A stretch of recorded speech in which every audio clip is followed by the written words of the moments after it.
here we are. I turned down here at the next block. Thanks, mister. I'll get off there.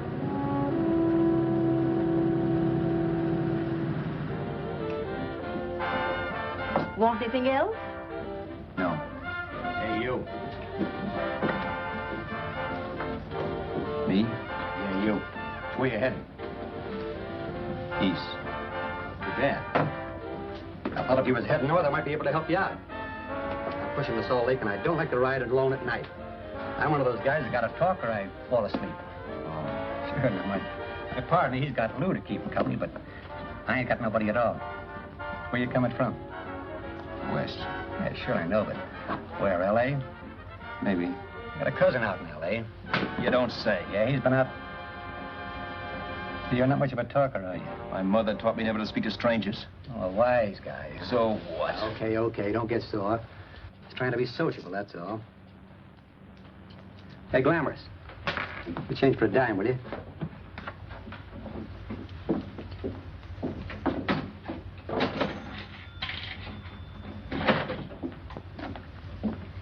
Let's have something quieter this time, Joe. My head's splitting. Is that what's wrong with it? Done with your coffee? No. And don't rush me, will you?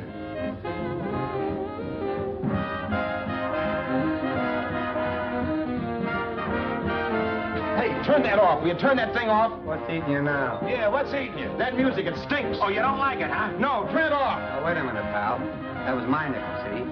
This is a free country. And I play whatever I want to. Sure, and if you don't like it, you don't have to listen to it. And you can leave here anytime you want to. Okay, I'm sorry I asked. First good piece played tonight and you don't like it. Some people just ain't got any good taste.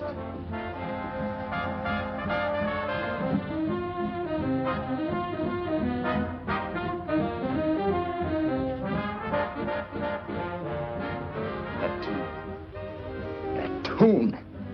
Why was there always that rotten tune? Following me around, beating in my head, never letting up. Did you ever want to forget anything? Did you ever want to cut away a piece of your memory or blot it out? You can't, you know. No matter how hard you try. You can change the scenery. But sooner or later, you'll get a whiff of perfume or somebody will say a certain phrase or maybe hum something. Then you're licked again. I can't believe that you're in love with me. I used to love that song once. So did the customers back in the old Break of Dawn Club in New York. I can't remember a night when I didn't get at least 3 requests for it. Sue, she was always selling it too. Those were the days.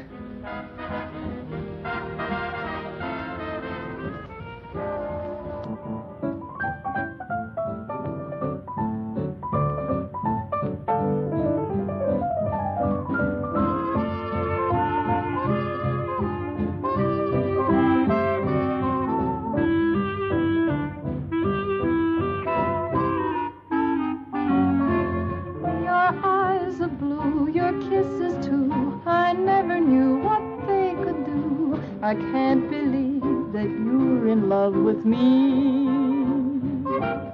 You're telling everyone you know that I'm on your mind each place you go. They can't believe that you're in love with me.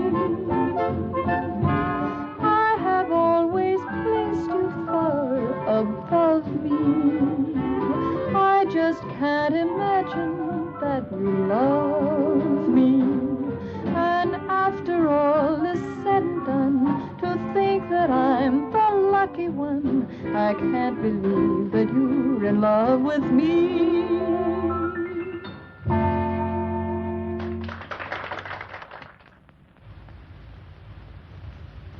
It wasn't much of a club, really.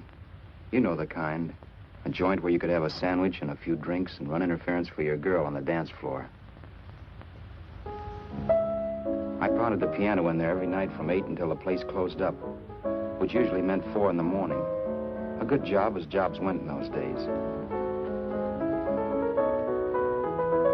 Then, too, there was Sue, who made working there a little like working in heaven. But how we felt about each other, well, there was nothing very unusual in that. I was an ordinary healthy guy, and she was an ordinary healthy girl. And when you add those two together, you get an ordinary healthy romance, which is the old story. Sure. But somehow, the most wonderful thing in the world.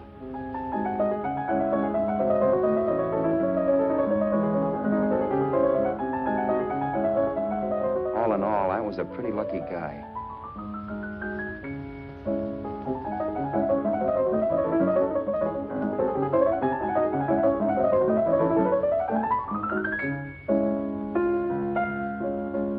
Mr. Paderewski, I presume. It's beautiful. You're going to make Carnegie Hall yet, Al? Yeah, as a janitor. I'll make my debut in the basement. I don't blame you for being bitter, darling, but you mustn't give up hope. Why, someday... Yeah, someday. If I don't get arthritis first. In the meantime, let's blow this trap.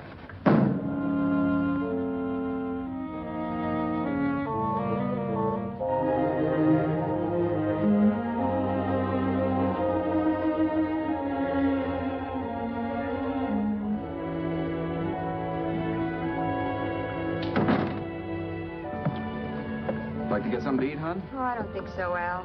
I lose my appetite working in this flea bag. Let's go home. Okay. I can't stand much more of that dump. Did you see that drunk tonight trying to paw me? No, what drunk? Does it matter what drunk? Say, what's the matter with you tonight, darling? That's the third time you started to tell me something and then stopped. We shouldn't have any secrets from each other, Sue. Next week, we're going to make with the ring and the license. You and me will be a team. Yes, that's right. In the Bush League. I don't get you. We've been struck out. It's a funny way to talk, darling.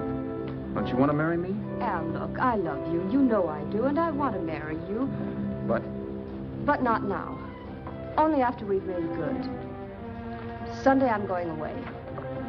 Oh, I know you'll think it's silly. That's why I hesitated to tell you.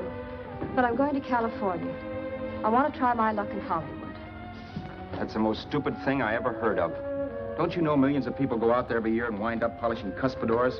I thought you had better sense. You sound as if you don't think I have any talent. That has nothing to do with it. I'll make out all right. Maybe. But what about me? Doesn't it mean anything to you that you're busting up all our plans? We may not see each other for years? It won't be that long. I thought you loved me. I do. You know I do. Well, here we are. Al. Al, why can't you see my side of it? I'm young. We both are, and we've got all the time in the world to settle down. Oh, really, darling, what I'm doing is the only sane thing to do. I hate the thought of being so far away from you, but we'll be together again someday. Maybe you'll decide to come out too later on. So long. Al, aren't you going to kiss me goodnight? Sure. Why not? Good night.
Roberts. You hit the jackpot this time. $10. Thanks.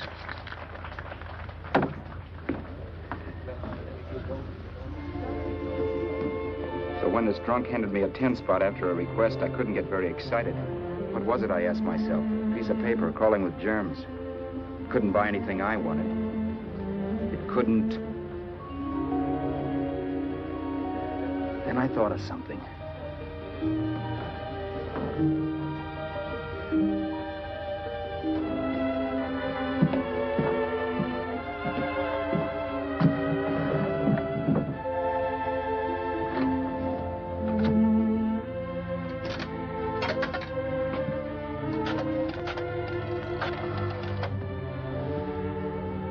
Long distance. I'd like to put a call through to Los Angeles.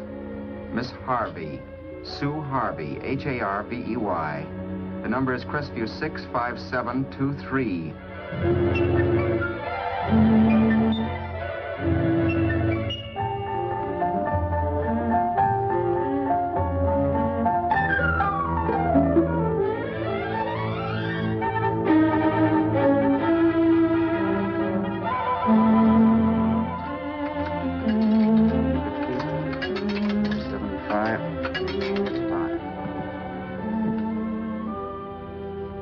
Hello, Sue? This is Al. Oh, baby, it's great to hear from you, too. What's that? You do? Oh, me too, darling. I thought I'd go batty without you. I just had to... Huh? You're working as a hashlinger? Gee, honey, that's tough. Those guys out in Hollywood don't know the real thing when it's right in front of them. You just stick it out, Sue, baby. Keep going around to those casting offices. I'm sure you'll click. Look, I'll tell you what. You stay put out there, I'll come to you. No, don't try to stop me. Just expect me. Train? Who knows? Train, plane, bus, magic carpet. I'll be there if I have to crawl. If I have to travel by pogo stick. And then, let's get married right away, huh? That's the stuff. That's what I've been wanting to hear you say. Well, goodbye for now. I'll be seeing you soon. Yeah. Bye. The only way I could cross country was to thumb rides. For even after hawking everything, I only had enough money to eat. Money. You know what that is. It's the stuff you never have enough of. Little green things with George Washington's picture that men slave for, commit crimes for, die for. It's the stuff that has caused more trouble in the world than anything else we ever invented. Simply because there's too little of it. At least I had too little of it. So it was me for the thumb.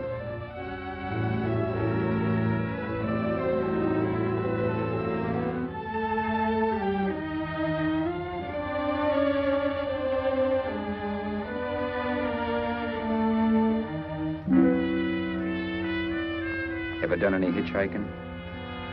It's not much fun, believe me. Oh, yeah, I know all about how it's an education, how you get to meet a lot of people and all that. But me, from now on, I'll take my education in college, or in PS 62, or I'll send $1.98 in stamps for 10 easy lessons.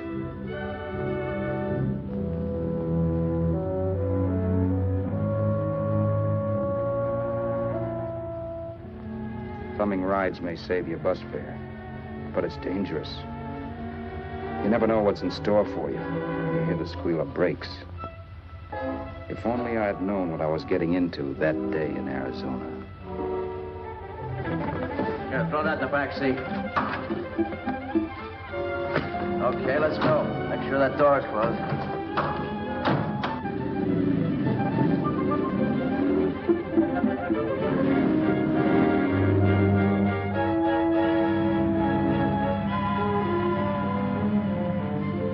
You know, Emily Post ought to write a book of rules for guys thumbing rides. Because as it is now, you never know what's right and what's wrong. We rode along for a little while, neither one of us saying anything. I was glad of that. I never know what to say to strange people driving cars. Then, too, you can never tell if a guy wants to talk. A lot of rides have been cut short because of a big mouth. So I kept my mouth shut until he started opening up. Hand me that little box, the compartment, will you, pal? Hold the wheel, will you?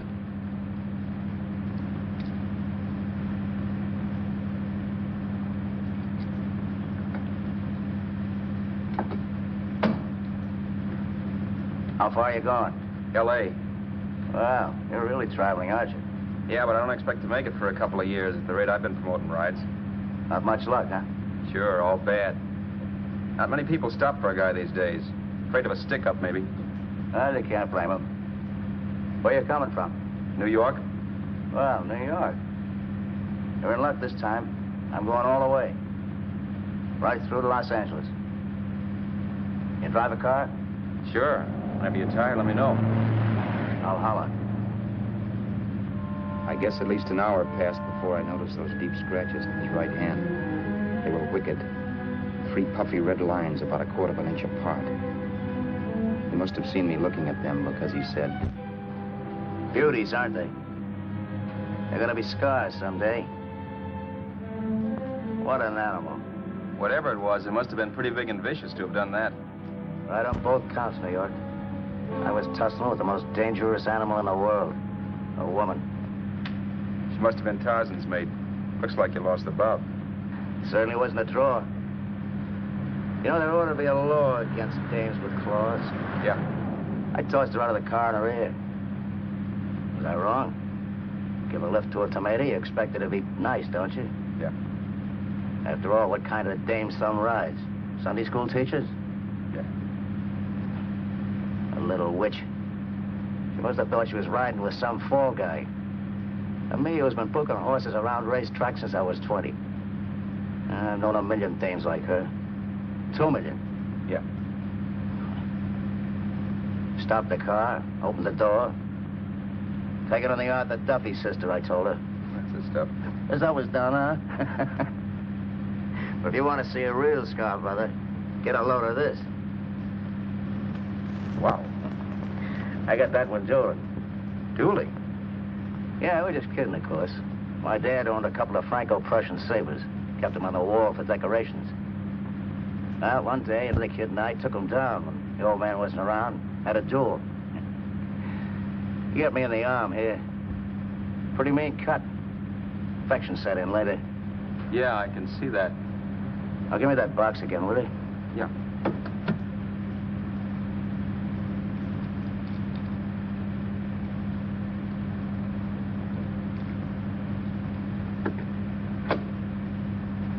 Pain made me lose my head, I guess. I began slashing. Before I knew it, I'd put the other kid's eye out. That was tough. Well, it was just an accident, of course. Do you know how kids are? I got scared, decided I was going to run away from home. Old man almost caught me when I was packing my duds. The bloody rag I had wrapped around my wrist hadn't caught his attention. You've seen the bundle for sure. But I beat it when he was phoning for a doctor. That was 15, 16 years ago. I haven't been home since. Pull in there for a bite or something, huh? a bite or something. Brother, was I hungry. I hadn't had anything in my stomach for hours. Yet even with that gnawing in the pit of my belly, I didn't want to be in too big a rush to put on the feed bag. First, I had to make sure this guy knew the score.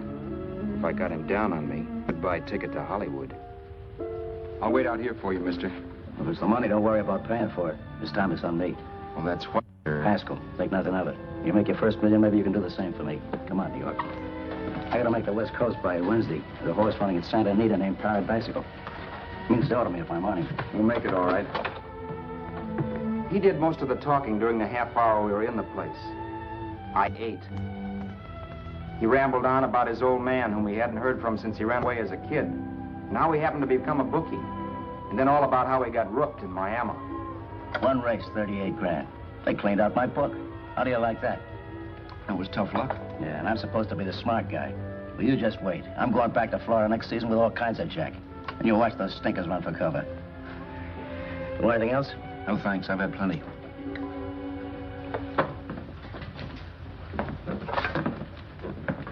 That check there, sister? Oh, just a minute. Your change, sir. Keep it, sister. Oh, thank you, sir. Call again. I'll be waiting outside for you when you finish work. Sharp check, huh?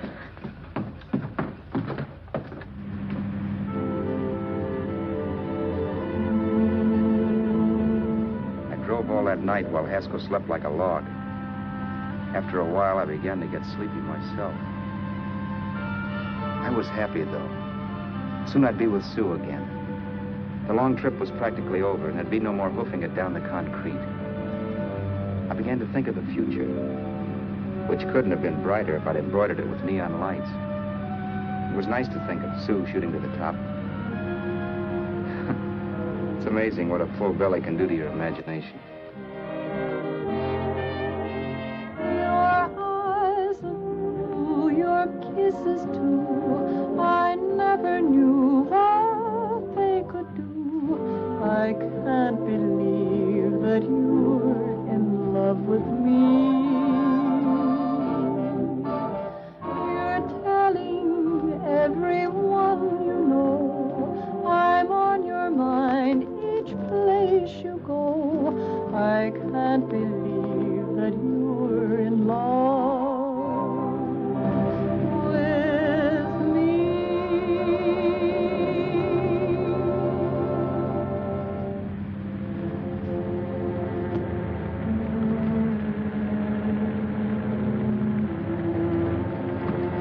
Mr. Haskell?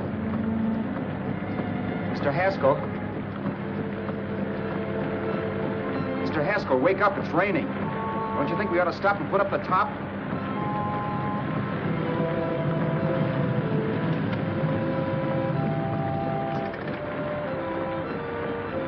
Mr. Haskell, I'm going to put up the top.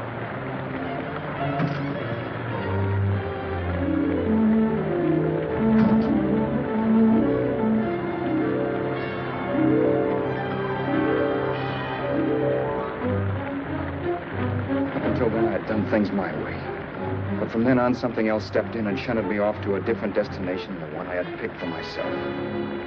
But when I pulled open that door...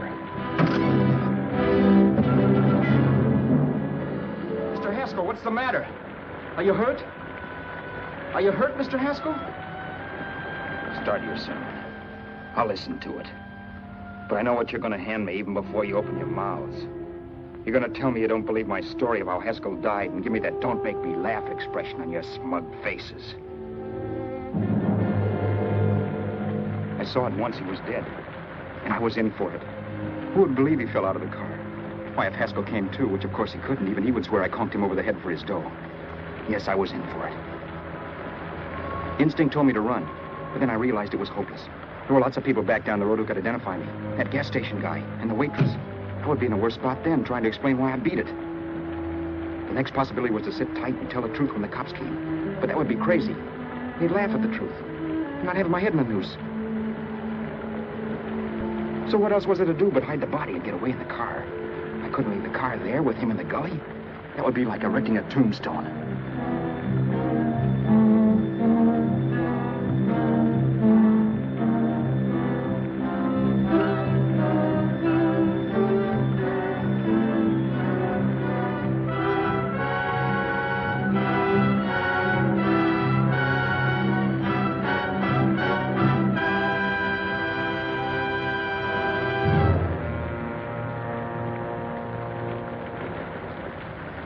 My idea was to cover him with brush, not to rob him. But then I remembered that even if I only drove the car for 100 miles or so, I would need money for gas. Besides, it was stupid of me to leave all that money on a dead man. Not only that, I'd have to take his driver's license in case I was stopped for something. I didn't like to think about it, but by that time I'd done just what the police would say I did, even if I didn't. My clothes. The owner of such an expensive car would never be wearing them. Some cop might pull me in on suspicion.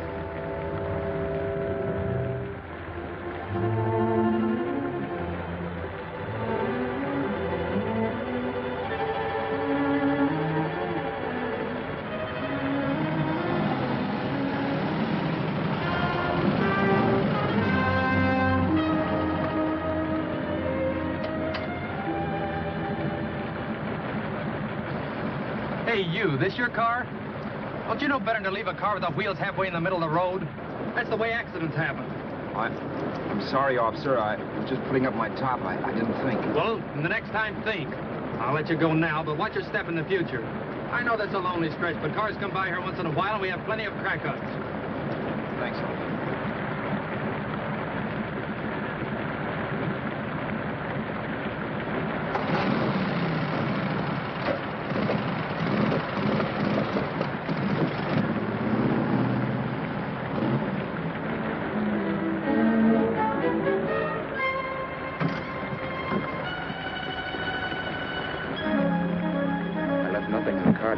as Roberts.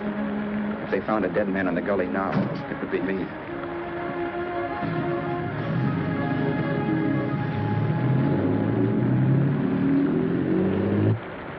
As I drove off, it was still raining, and the drops streaked down the windshield like tears. I kept imagining I was being followed and that I could hear sirens back in the distance. Just how long it took me to cover the 60-odd miles to the California state line, I don't know. I lost all track of time. But the rain had stopped and the sun was up when I pulled up to the inspection station.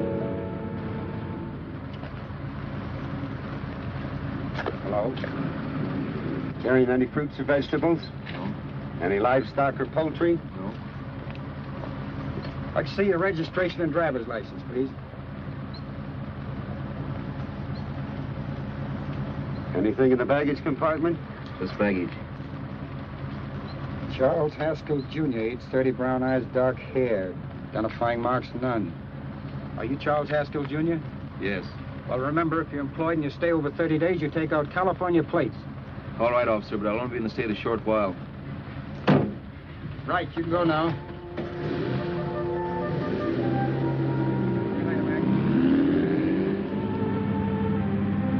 I couldn't drive any farther without some sleep. Cops or no cops, I knew I had to hit the hay and hit it hard. I was dead tired.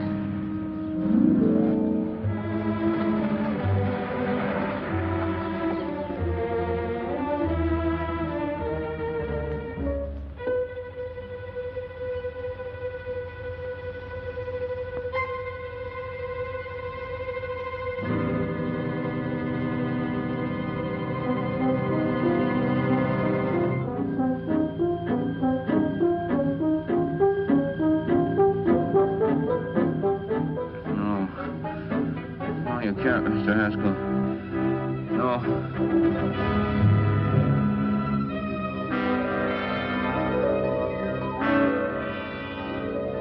Mr. Haskell, you can't die. I think I did it. No, Mr. Haskell. No.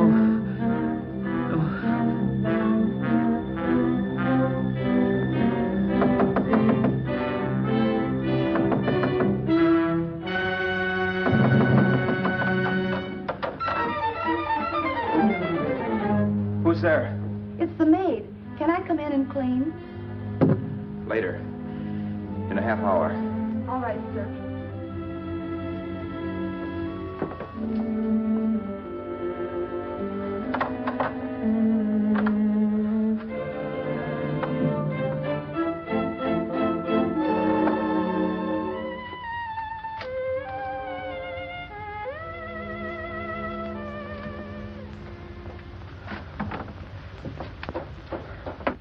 There was no time to lose. Every minute I had to be Charles Haskell was dangerous. And I'd have to be Charles Haskell until I got to some city where I could leave the car and be swallowed up.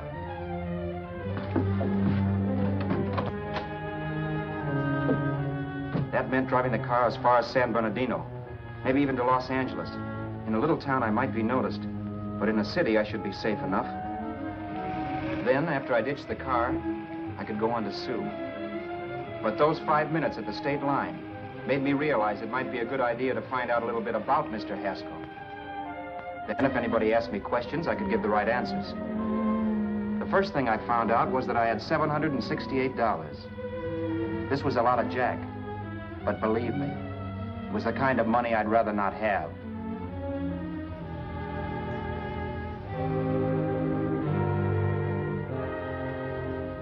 And then I found out from a letter Haskell was carting around in his bag that he wasn't the open-handed, easygoing big shot who went around buying dinners for strange hitchhikers. Before I got done reading it, I saw him more as a chiseler.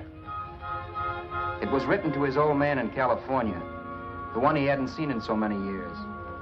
In it, Haskell posed as a salesman of hymnals, of all things. It was easy to see where Haskell expected to raise a new stake for his book in Miami by rooking his old man. That was about all I found out from his effects, and it was enough. I told myself, maybe old man Haskell was lucky his son kicked off. He would never know it, but it saved him from taking a flyer in sacred literature preferred.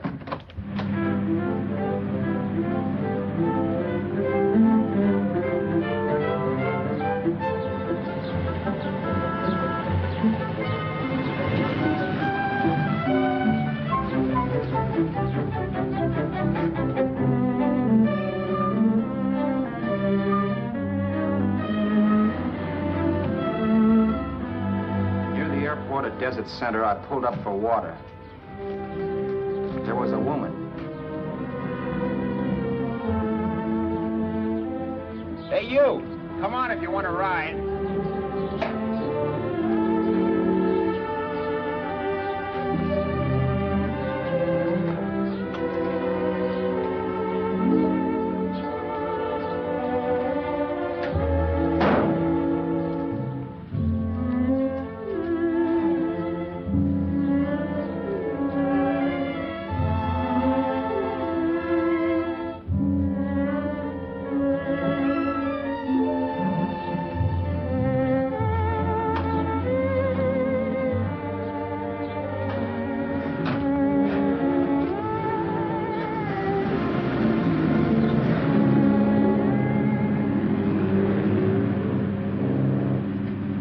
How far are you going?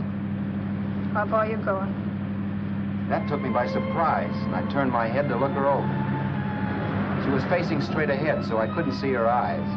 But she was young, not more than 24.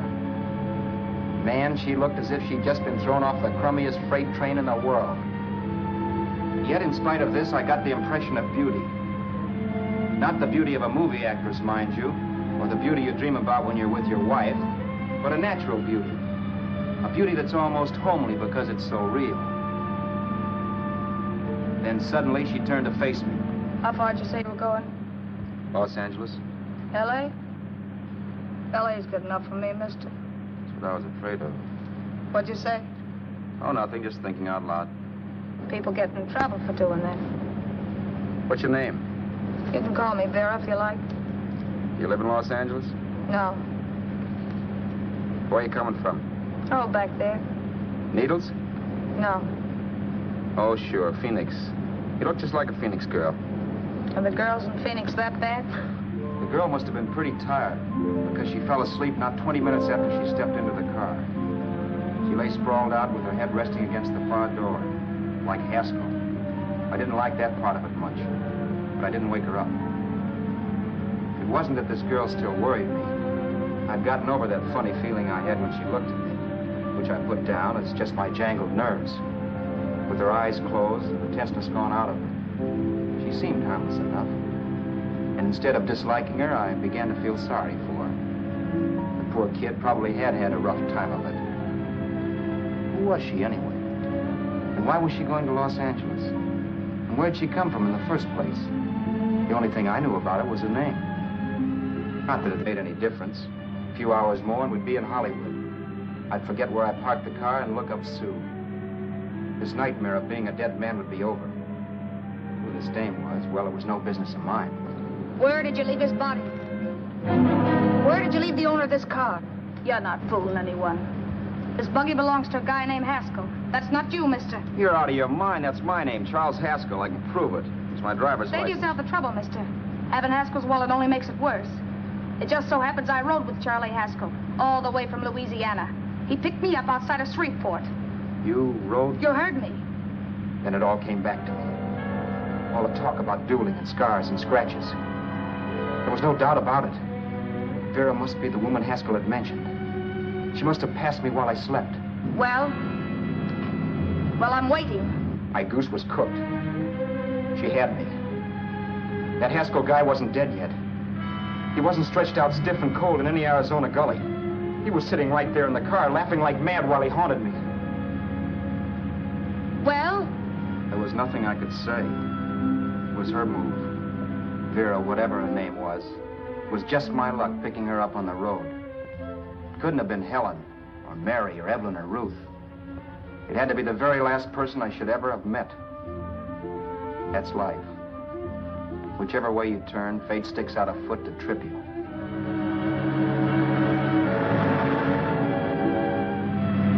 I told her everything everything, but she didn't believe my story.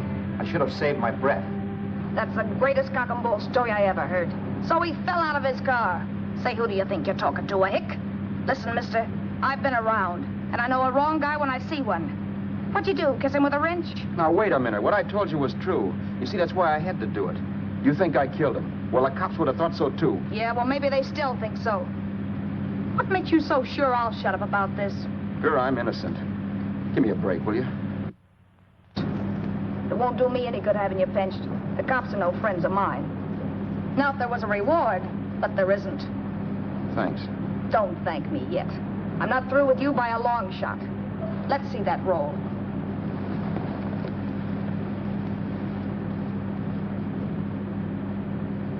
Is that all Haskell had? Isn't it enough? No, I thought he had more. Not that I know of. You can search me. You think I'm holding out on you? Well, maybe I will at that. He told me he was going to bet $3,000 on a horse named Paradisical on Wednesday at Santa Anita. He was stringing you along. He meant 300. Maybe. Sure, $3, 300. He was a piece of cheese, a big blowhard. Listen, mister, don't try and tell me anything about Charlie Haskell. Remember, I knew him better than you did. Okay, then you knew he was a four-flusher. That explains the $3,000 bet. I'm not so sure he didn't have that $3,000. Why should I believe you? You got all the earmarks of a cheap crook. Now, wait a minute. Shut up. You're a cheap crook and you killed him. For 2 cents, I'd change my mind and turn you in. I don't like you. All right. Don't get sore. I'm not getting sore. But just remember who's boss around here. If you shut up and don't give me any arguments, you'll have nothing to worry about. But if you act wise, well, mister, you'll pop into jail so fast it'll give you the bends. I'm not arguing. Well, see that you don't. You know, as crooked as you look, I'd hate to see a fella as young as you wind up sniffing that perfume that Arizona hands out free to murderers. I'm not a murderer. Of course you're not. Haskell knocked his own head off. He fell, that's how it happened, just like I told you. Sure, and then he made you a present of his belongings. I explained why I had to do that. Doesn't make a difference one way or another. I'm not a mourner. I liked Haskell even less than I liked you. Yeah, I saw what you did to him. What do you mean? Those scratches on his wrist. Sure, I scratched him. I'll say you did. So your idea was to drive the car a little way, maybe into San Bernardino, and then leave it. You weren't going to sell it? Sell it? You think I'm crazy? Somebody else's car? See, all I want to do is leave it somewhere and forget I ever saw it. Not only don't you have any scruples, you don't have any brains. I don't get you. Maybe it's a good thing you met me. You'd have got yourself caught, sure. Why, you dope. Don't you know a deserted automobile always rates an investigation? Huh? Look, the cops find a car. Then they get curious. They wonder where the owner is. So, all right, they don't trace Haskell. They trace you. I never thought of that. The only safe way to get rid of the car is to sell it to a dealer. Get it registered under a new name. Say, stop at the next store. I want to get a bottle and do some shopping before we hit L.A. Okay. As soon as we find a place, I'll drop you off and pick you up later. Nothing doing. You're coming in, too. From now on, you and I are like the Siamese twins. Have it your way, but I don't get the point. The point is, I don't want you to get lost. I'm not going to beat it if that's what you're afraid of. I'll say you're not. Well, I'm going to see that you sell this car so you don't get caught. Thanks. Of course, your interest wouldn't be financial, would it? You would want a small percentage of the profits. Well, now that you insist, how can I refuse? 100% will do. Fine. I'm relieved. I thought for a moment you were going to take it all. I don't want to be a hog. A few hours later, we were in Hollywood. I was recognizing places Sue had written about. It struck me that far from being at the end of the trip, there was a greater distance between Sue and me than when I started out. Vera wasn't kidding with that Siamese twins crack. She rented a little apartment as Mrs. Charles Haskell. When I objected to this, she explained that it was on account of the car. A dealer might think something was funny if he called and found we were using different names.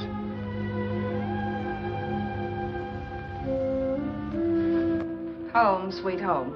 Yeah. Not bad either.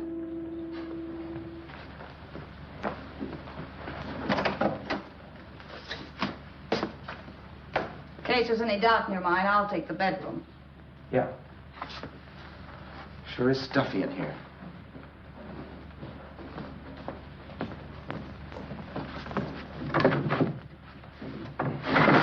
Keep the window shut.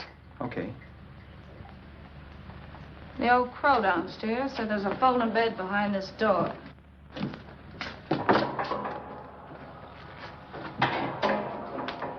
You know how to work it? I invented it. Some joint. One can't have everything.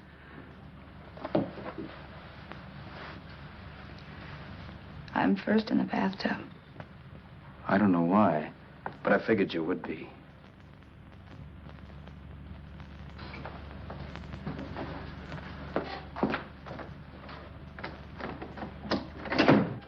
Boy, oh boy. It sure feels good to be clean again. I must be 10 pounds lighter.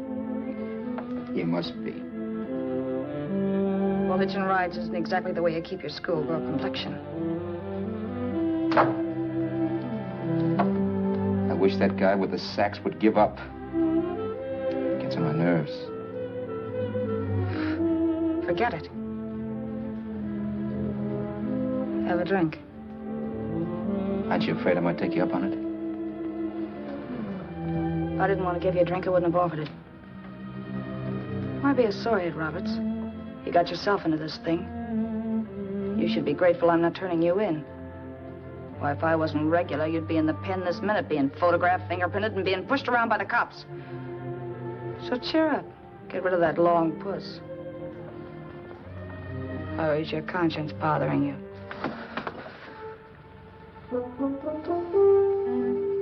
No. It isn't. Swell. That's the spirit. He's dead and no moaning around will bring him back.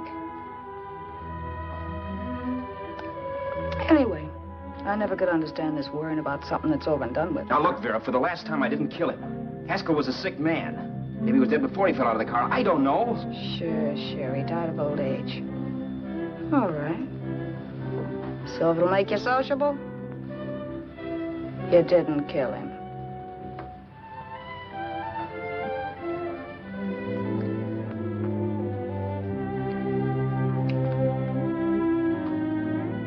Thanks.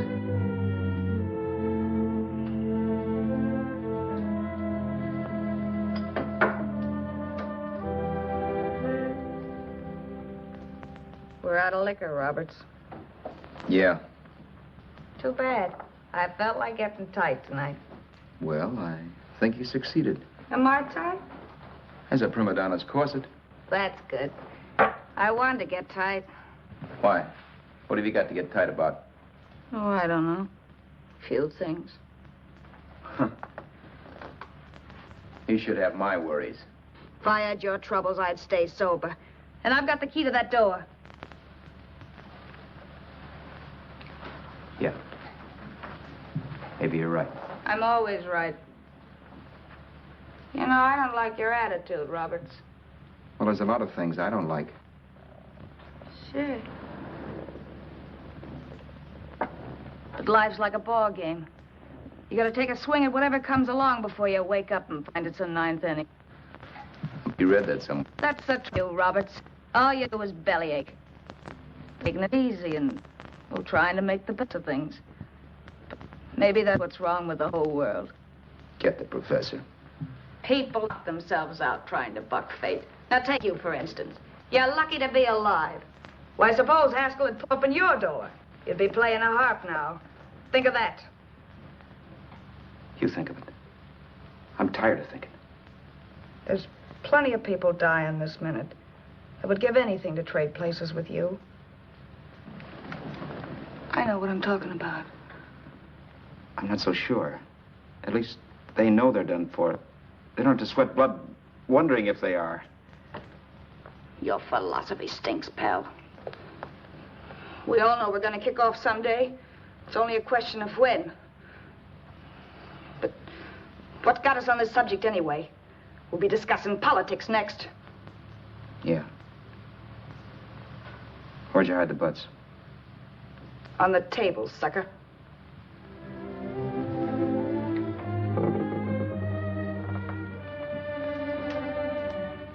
We bored each other with conversation for a couple of hours longer. Every 5 minutes, one of us was wishing we had another bottle or a radio or something to read. Then finally, we ran out of chatter. I know it's only 11 o'clock, but I want to get up early and make the rounds of the used car lots. No hurry about that. We got all the time in the world. Maybe you have, but if you think I want to stay cooped up in this place any longer than I have to, you're batty. It's not a bad place. Pay plenty for diggings like this in New York. I wouldn't like it if it was the Ritz.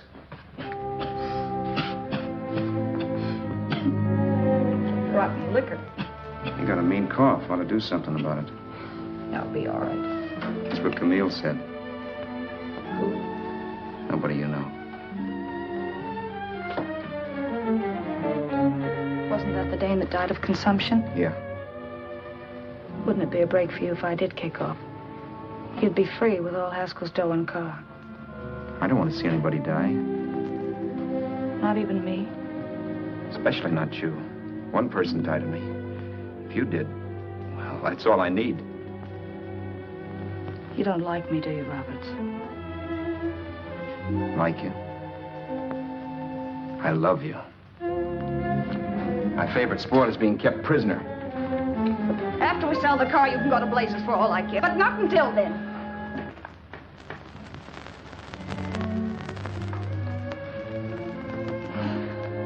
I'm going to bed.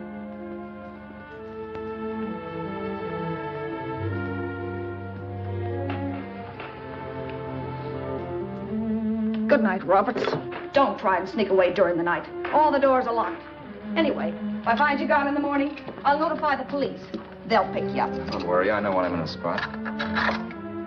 Well, good night. I hope that portable rack isn't too uncomfortable for you. Don't lose any sleep over it, will you, Vera?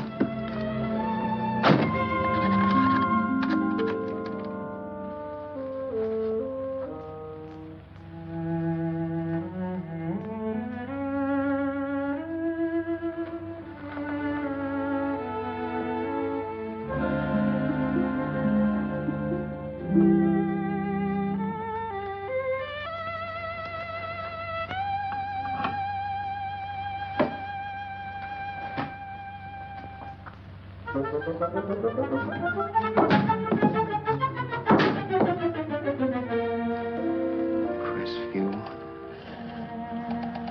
6, 5, 7, 2, 3.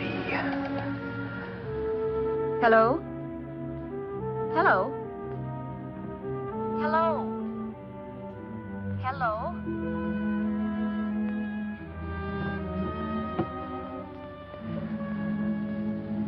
No.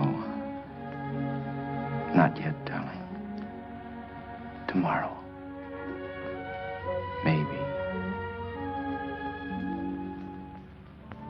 If this were fiction, I would fall in love with Vera, marry her, and make a respectable woman of her. Or else she'd make some supreme Class A sacrifice for me and die. Sue and I would bawl a little over her grave and make some crack about there's good in all of us. But Vera, unfortunately, was just as rotten in the morning as she'd been the night before. All right, I'm coming. Look, Vera, it's almost noon.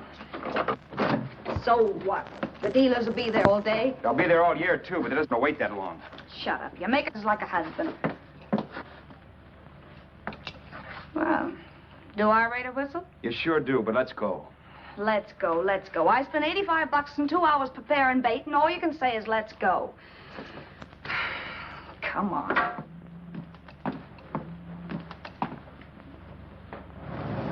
We passed a few used car lots last night down this way. What do you think we can get for this heap? I don't know. Plenty. He's let me handle everything. Think we can get $2,000? I don't know, but don't worry. I'll squeeze as much out of this guy as I can. If I let it go cheap without a fight, he might think we've stolen the car. And listen, don't make any slips and call me Roberts. That'll cook us. I don't need you to tell me that. You better just sit by and keep your mouth closed. Remember, we're both in the soup if anything happens. Forget it and drive. You're my wife, Vera Haskell. Look, after the deal's closed, let's go back to that place on Hollywood Boulevard where I saw the fur jacket. I want to buy it. After the deal's closed, I'm saying goodbye to you. That's right, I forgot. I guess I'm getting kind of used to you. Well, that's a habit you could start breaking. Let's try this place in the middle of the block.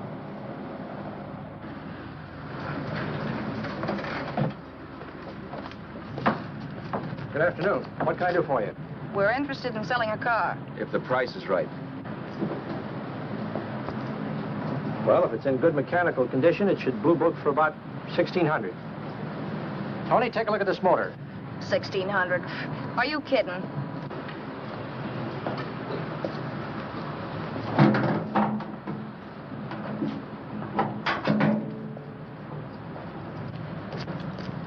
Well, maybe 1850. Before I let it go for 1850, I'll wreck it and collect the insurance first.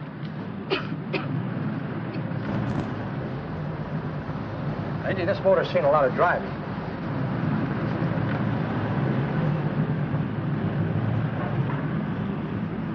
While the mechanic inspected the car, we haggled. At last, when we were all worn out, we hit a compromise.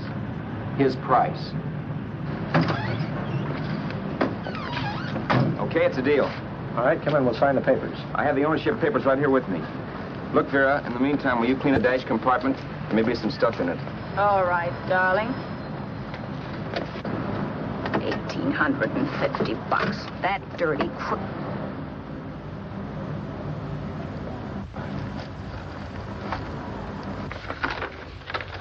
In New York, huh? Yeah. But you bought the car in Miami. Yeah. Well, now let's see about the insurance. We can either have it transferred or canceled. What kind of insurance do you have, Mr. Haskell? Well, aren't all the papers there? I don't see any. Surely you know what type of insurance you carry in the car. The name of the company? Yeah, but, Well, if you'll just tell me the name of the company, I'd be very glad to take care of all the details. well, Did you sign the papers yet? not yet. Well, don't. We're not selling the car. Well, wait a minute, Mrs. Haskell. Come on, darling. What's the matter? You changed your mind? Yes, I'm sorry. I guess I have. But, Vera... Let's go.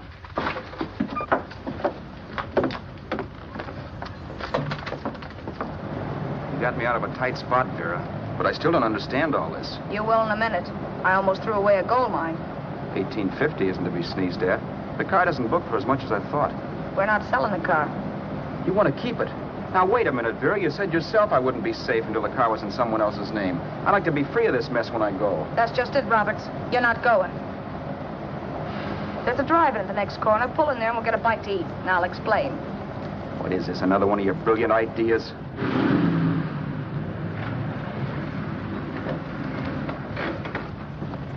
Oh, I take your order? Make mine a ham sandwich and coffee. And for you, sir? Oh, I don't care. The same. Thank you.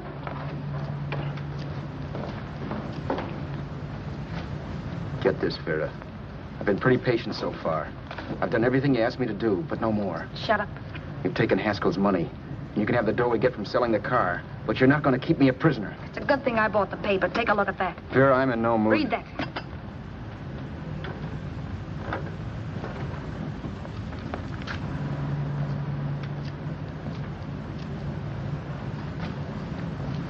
No. Yes. No, I won't do it. Yes, you will. You think I'm crazy? It's impossible, I tell you. Excuse me.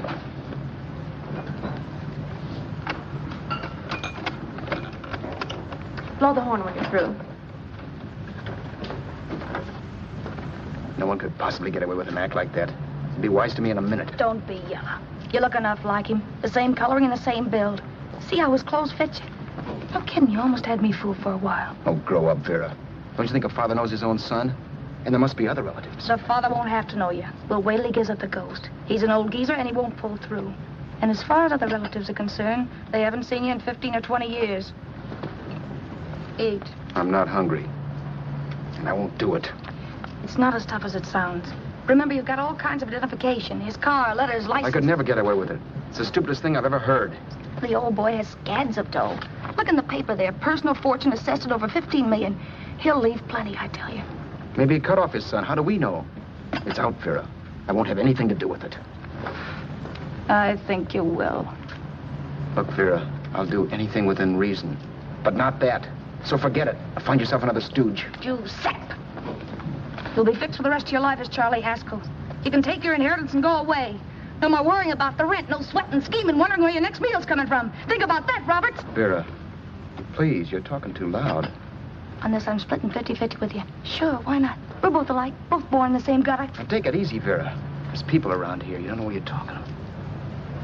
We'll wait till we read that old man Haskell's dead. Then you show up. Like you read in New York that he was sick. No. Suppose he doesn't die. He will. I know he will. Something tells me.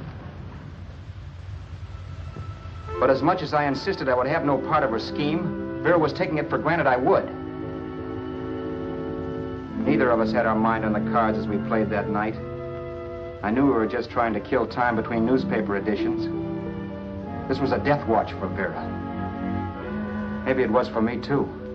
Don't you realize if I'm caught, they'll want to know where I got the car and stuff, and they'll have me on a murder charge. If you're smart, you won't get caught. I knock for 7. And if I'm caught, don't you realize you'll be out, too? 18 points, that gives me 30. How will I be out? You'll be out $1,850 we would have gotten on the car.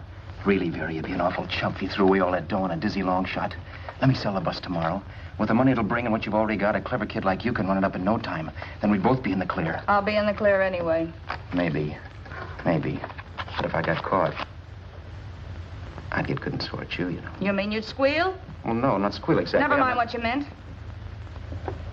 Even if you did tell the cops I was in on it with you, what could they do to me? They might give me the same medicine they gave you. Yeah. A rope. But I'm on my way now. All I'll be doing will be rushing it. All right. But think of the $1,850 you'd lose. You'd kick yourself along the block if it let it get away from you. I'll take the chance. Want another drink? You're being a goon. That's the way people wind up behind the 8 ball. Once they get a few dollars, they become greedy and want more. My. Caesar. Who? You know that Roman general? He got his for being greedy. He wasn't satisfied, so the final wind-up was he took the count. A couple of days ago, you didn't have a dime. Why, you were so broke you couldn't pay cash for a postage stamp. Now you've got almost $700 with $1,850 in the offing. Take my advice. Don't try for more. I'm tired of this game. Let's have some blackjack. Play solitaire. Okay, I will if that's the way you feel about it. That's the way I feel about it. Getting sore and throwing things won't help much, Roberts. I'm really doing you a favor. I help you out of a jam by keeping my mouth shut. I show you how to make some soft money. And what thanks do I get? Thanks. Sure. Or would you rather call the cops and tell them you killed the man and stole his money? I didn't kill anybody. Yes, you did. No, I didn't. You know I didn't. All right, then. Suppose I call the cops. If you're innocent, what do you got to be scared of? Okay. Call them, you mutt. Go ahead and call them, see if I care. At least they'll give me a square deal. You want me to call them? You heard me. But I'm warning you. If I'm pinched, I'll swear you were in on it. I'll say that you helped me. If I fry, I'll get even with you. You wouldn't dare. You're chicken. Yeah? Then try it and see. Call them. Yeah. Okay, I will.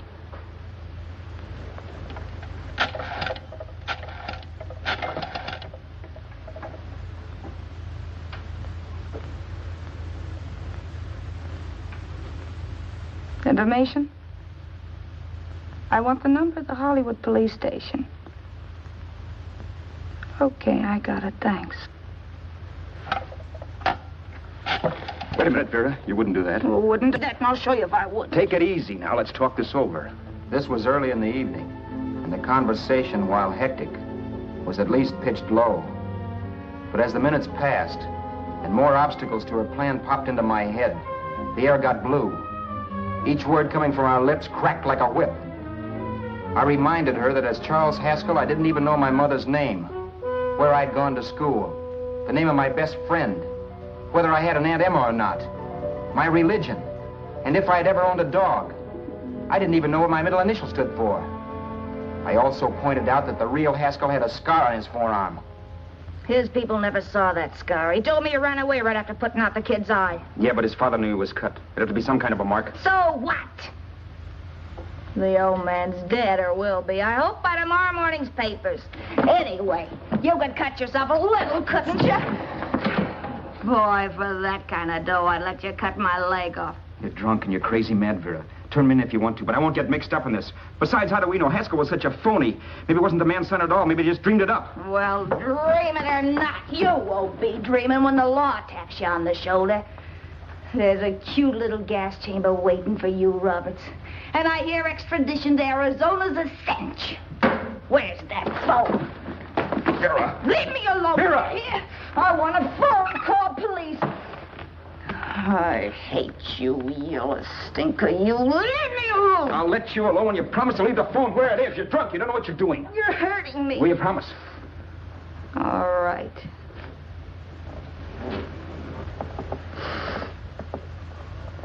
You hurt me. I'm sorry, but... And it's hot in here. Open up a window. It's not hot. Don't tell me. Now, do you do it or do I do it? You're no gentleman, see? Yeah. All right. I'll open up the window.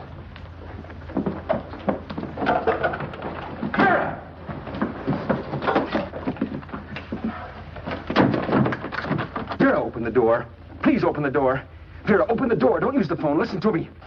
I don't like you, Roberts. You're no gentleman, see?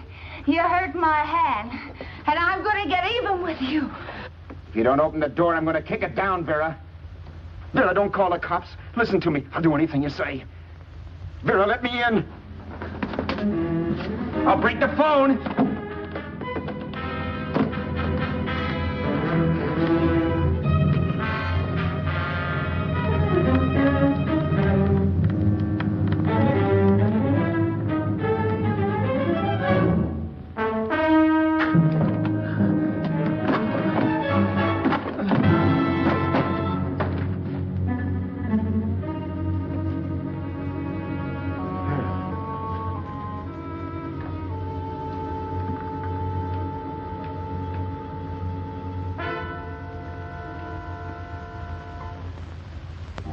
The world is full of skeptics. I know. I'm one myself.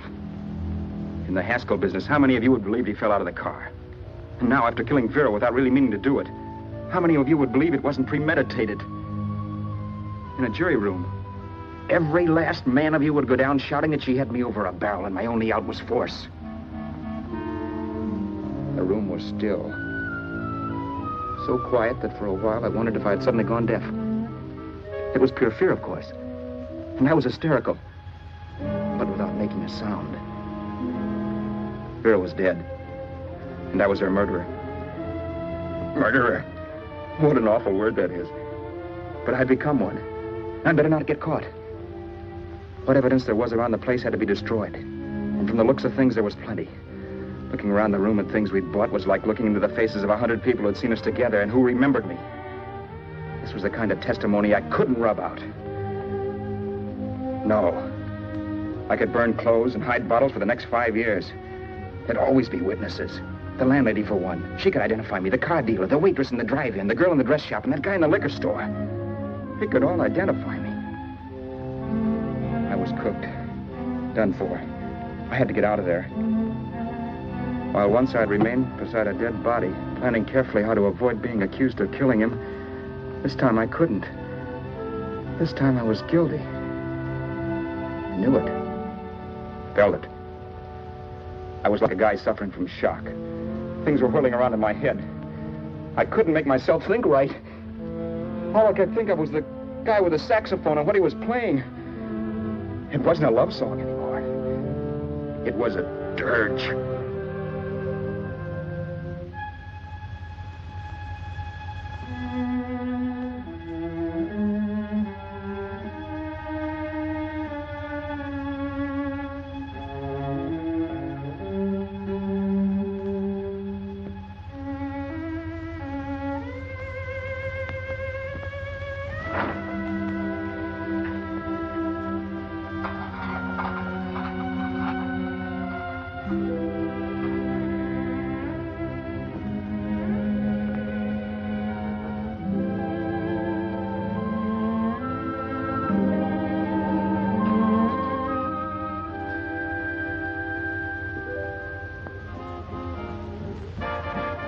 Problems weren't solved. I had to stay away from New York for all time because Al Roberts was listed as dead and had to stay dead. And I could never go back to Hollywood. Someone might recognize me as Haskell. Then, too, there was Sue. I could never go to her with a thing like this hanging over my head. All I could do was pray she'd be happy.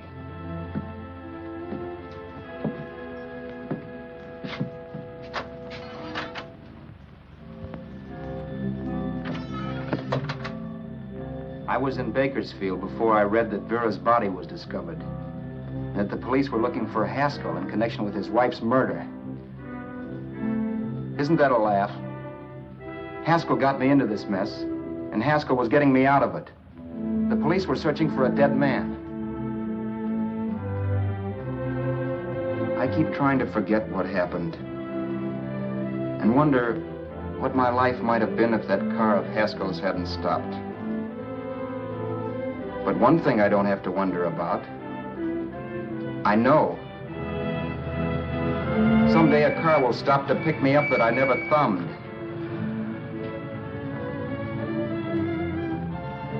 Yes.